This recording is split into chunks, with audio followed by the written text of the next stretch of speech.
कैसे हो बच्चों? बच्चों, आज हम टैगोर की कलम से पाठ का पाठन व स्पष्टीकरण करते हैं और फिर हम इसके अभ्यास प्रश्न भी करेंगे। देखो बच्चों, टैगोर की कलम से पाठ में टैगोर को बचपन से ही पशु पक्षियों से बहुत प्रेम था। पक्षियों से इतना प्रेम था कि वो उन्हें खुले आसमान में ही अच्छे लगते थे। खुले आसमान में उड़ते हुए ही अच्छे लगते थे। ऐसा था कि जब एक बार उनकी मंजली भाभी को शौक़ हुआ, किस चीज़ का? उनकी भाभी को शौक़ हुआ चिड़िया पालने का। तो जब चिड़िया पालने का उन्हें शौक़ हुआ तो उन्होंने एक पिंजरे में 4 चिड़िया लाकर रख ली और उन्हें ठीक से निहारती और उनकी अटखेलियों को देखकर खुश होती। लेकिन टैगोर को ये बहुत गलत लगता था कि पक्षियों को पिंजरे में कैद करके रख दिया। एक दिन मौका लगते ही टैगोर साहब ने वो सारे पक्षी उड़ा दिए। ठीक है बच्चों, ये था पाठ।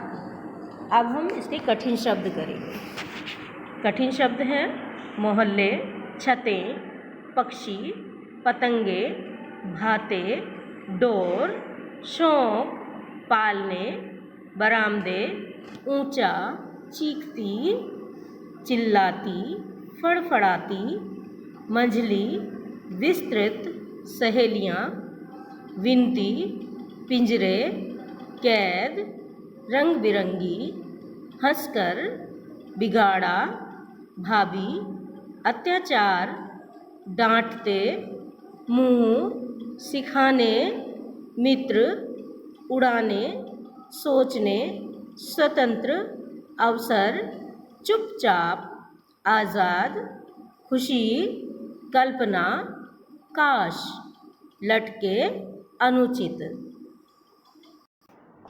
ये कठिन शब्द थे।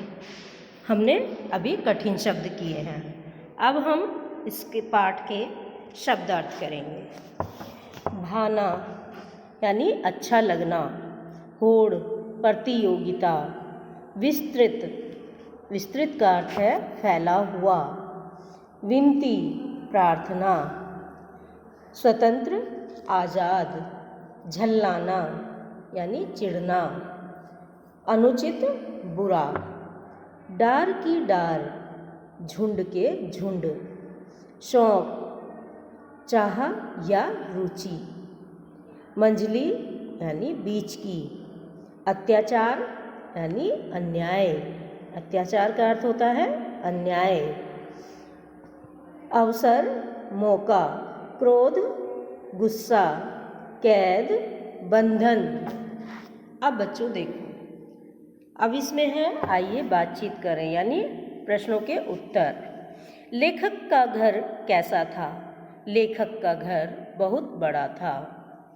दूसरा प्रश्न है, मोहल्ले के लड़के क्या करते थे? इसका उत्तर है, मोहल्ले के लड़के छतों पर पतंग उड़ाते थे। प्रश्न नंबर ग, आकाश में उड़ते पक्षी कैसे लगते थे? इसका उत्तर है, आकाश में उड़ते पक्षी बहुत अच्छे लगते थे। अब प्रश्न नंबर 1, सही विकल्प चुनकर सही का निशान लगाइए।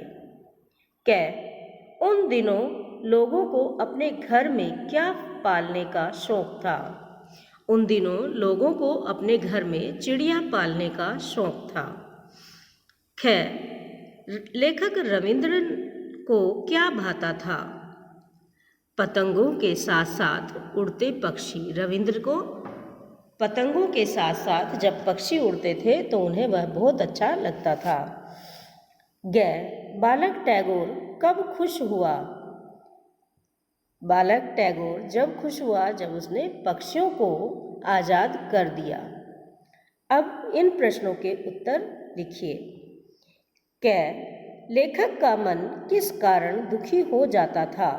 इसका उत्तर है बच्चों, पिंजरों में रंग बिरंगी चिड़ियों के चीखने चिल्लाने और पंख फड़फड़ाने की आवाज़ को लेकर लेखक का मन दुखी हो जाता था।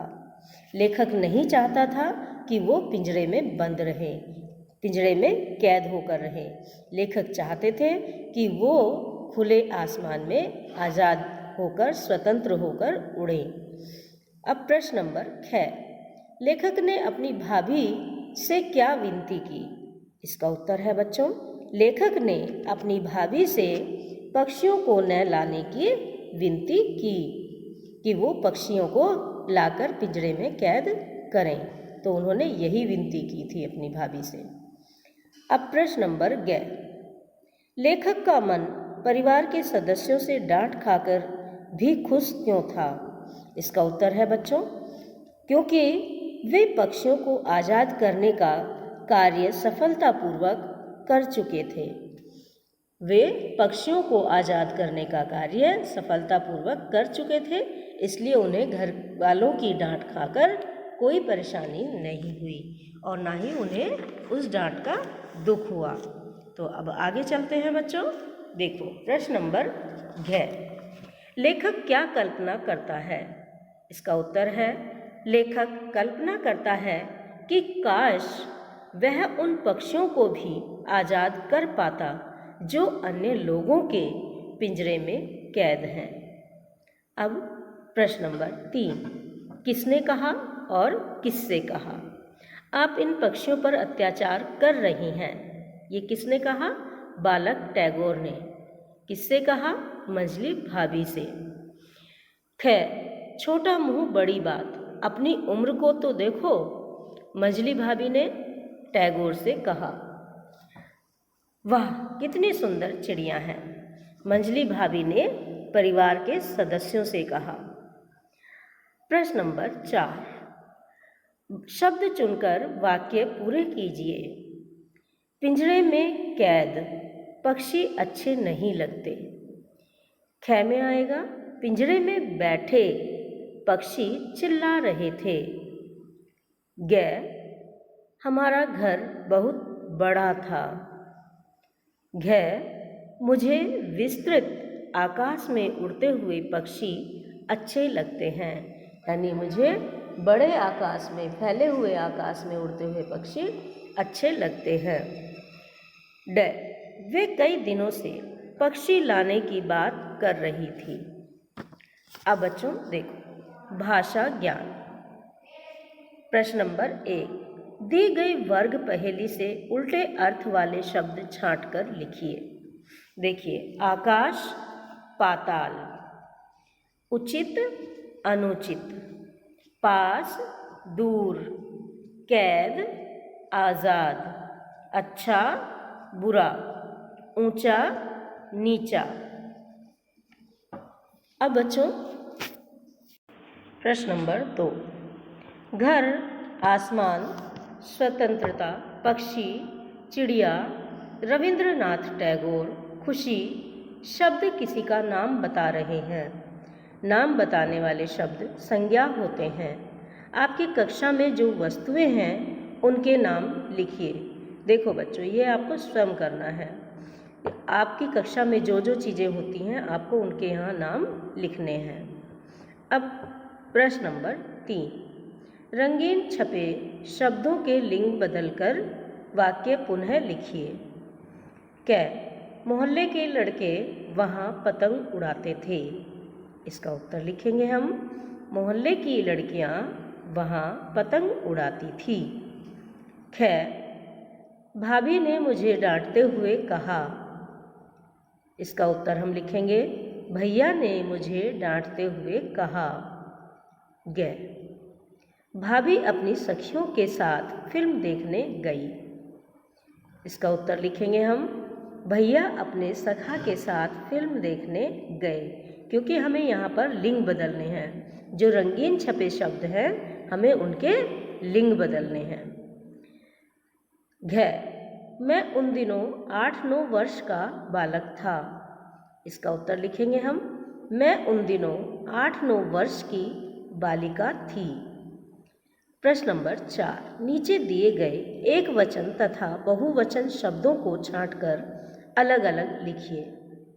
छतें, लड़का, पतंग, चिड़िया, पिंजरा, बरामदे, फिल्म, सहेलियाँ।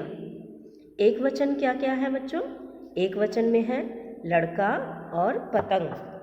बहुवचन छतें बरामदे। फिर एक वचन पिंजरा फिल्म। और बहुवचन में चिड़िया सहेलियाँ। ठीक है। अब प्रश्न नंबर 5। पाठ में से 3 संज्ञा और 3 विशेषण शब्द ढूंढकर लिखिए। संज्ञा शब्द घर, पतंगे, पिंजरे।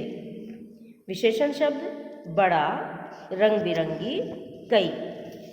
आपने देखा कि हमने यहाँ विशेषण, यानी विशेषण क्या होता है? संज्ञा की विशेषता बताने वाले शब्द विशेषण कहलाते हैं। जैसे घर बड़ा था, पतंगे रंग बिरंगी थी और पिंजरे कई कई थे। ठीक है। अब देखो बच्चों, हंसते खेलते। मनपसंद चित्र में रंग भरिए और अपनी पसंद का कारण भी लिखिए। देखो बच्चों, यहाँ 2 चित्र दिए हैं, एक चिड़िया का और एक तोता जो पिंजरे में बंद है। आपको कौन सी चीज़ें पसंद हैं इनमें से? उड़ती हुई चिड़िया या पिंजरे में बैठा तोता? जो पसंद है उसी के बारे में आप यहाँ लिखेंगे। ठीक है। अब प्रश्न नंबर 2। पक्षियों से संबंधित कोई अच्छी सी कविता ढूंढकर चार्ट पेपर पर सुंदर सुंदर अक्षरों में लिखिए। ये तो आपको लिखनी होगी बच्चों। कहीं से भी ढूंढकर पक्षियों की एक चार्ट पेपर लीजिए और उस पर सुंदर सुंदर अक्षरों में एक कविता लिखिए। ये आपका एक्टिविटी भी है। प्रश्न नंबर 3। पता करके लिखिए कि निम्नलिखित पक्षी अभयारण्य किस राज्य में स्थित है। अपने अध्यापक अध्यापिका या इंटरनेट की सहायता से इसके बारे में अधिक से अधिक जानने का प्रयास कीजिए। देखिए बच्चों, जैसे चिल्का झील पक्षी अभयारण्य कहाँ है? ओडिशा में। भरतपुर पक्षी अभयारण्य कहाँ है? राजस्थान में। और सुल्तानपुर पक्षी अभयारण्य कहाँ है? हरियाणा में। तो बच्चों, ये हमने आज प्रश्न उत्तर किए हैं और ये प्रश्न उत्तर आपको कॉपी में याद करके भी लिखने हैं, बुक में भी लिखने हैं, अपनी पुस्तक भी पूरी करनी है और कॉपी में भी लिखने हैं। धन्यवाद बच्चों।